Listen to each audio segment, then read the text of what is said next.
मेरे ज़हन में सबसे पहले जो सवाल है जो मैं चाहती हूँ कि हम उसको एड्रेस करें वो ये है कि ठीक है, माँ बाप हैं, वो बच्चे से कोई एक्सपेक्टेशंस रखते हैं कि बड़ा होके डॉक्टर ही बनेगा या इंजीनियर ही बनेगा। वो बच्चे आहिस्ता आहिस्ता उसी चीज़ को पिकअप कर लेते हैं, उसी के साथ चलते रहते हैं।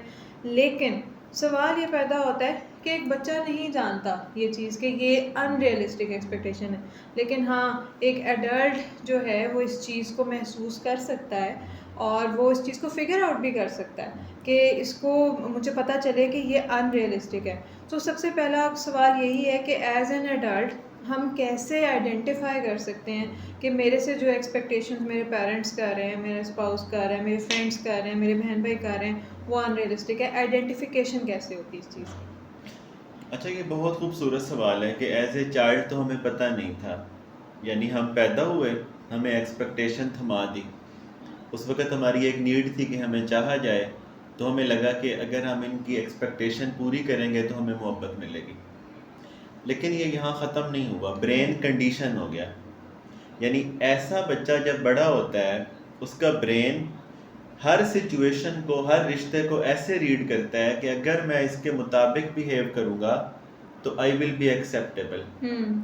ये उसकी कंडीशनिंग है। राइट।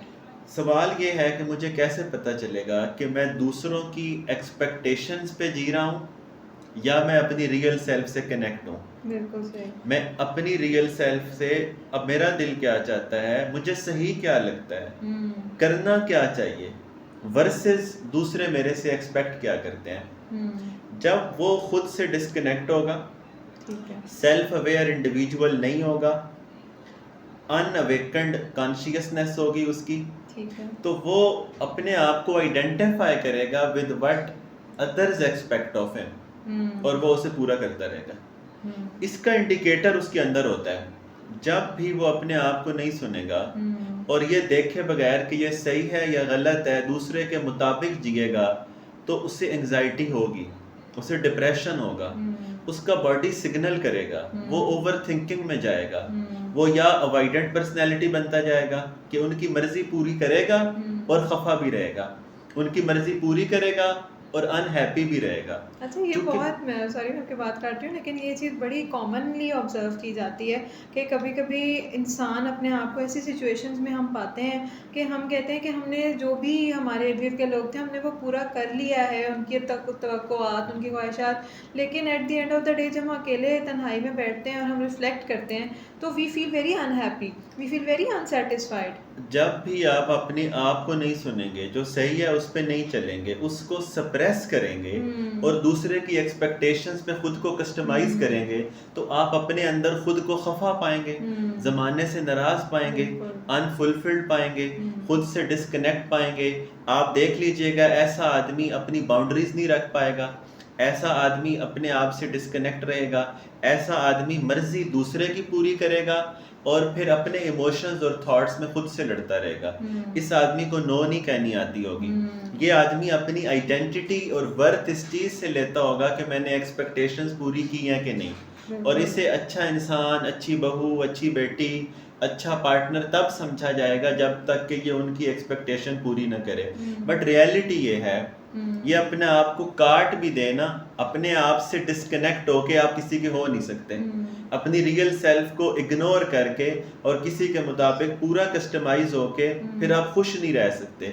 तो आइडेंटिफिकेशन, अपनी बॉडी को ध्यान से सुने, अपनी ओवर थिंकिंग को ऑब्जर्व करे, एज ए ऑब्जर्वर अपने आप को देखे कि हम्म। जब भी मैं नो नहीं कह पाता, व्हाट हैपेंस इनसाइड मी, और हम्म। मैं क्यों कम्युनिकेट नहीं कर पाता कि मैं क्या चाहता हूँ। हम्म। मर्जी उनकी पूरी करता रहेगा पर खफा भी उनसे ही होगा। बिल्कुल। जिस रिश्ते को बचाने के लिए उनकी मर्जी पूरी कर रहा है, वो रिश्ता वीक पड़ रहा होगा, और ये इस कंडीशनिंग से जब अवेयर होगा तो ये खुलने लग जाएगा कि मैं क्या जी रहा हूँ, और उस पैटर्न से आज़ादी भी मिलने लग जाएगी। ये जो सर आपने पॉइंट दिया है, आई थिंक ये it is one of the most important points, क्योंकि जैसे हम अपनी फिजिकल हेल्थ को लेके हमें साइंस और सिम्टम्स शो होते हैं कि हमारी बॉडी गर्म हो रही है, हमें लगता है अच्छा हमें बुखार है, किसी चीज़ का ट्रू। कोई एलर्जिक रिएक्शन है, वो शो होने लग जाता है। So mental health is also manifesting it self. Yes, true. ठीक है, जब उसको वो कोई सफ़र कर रहे हैं, हम कोई इश्यूज़ हो रहे हैं, तो ये आपका बिल्कुल बहुत वैलिड पॉइंट था कि we also need to keep an eye on it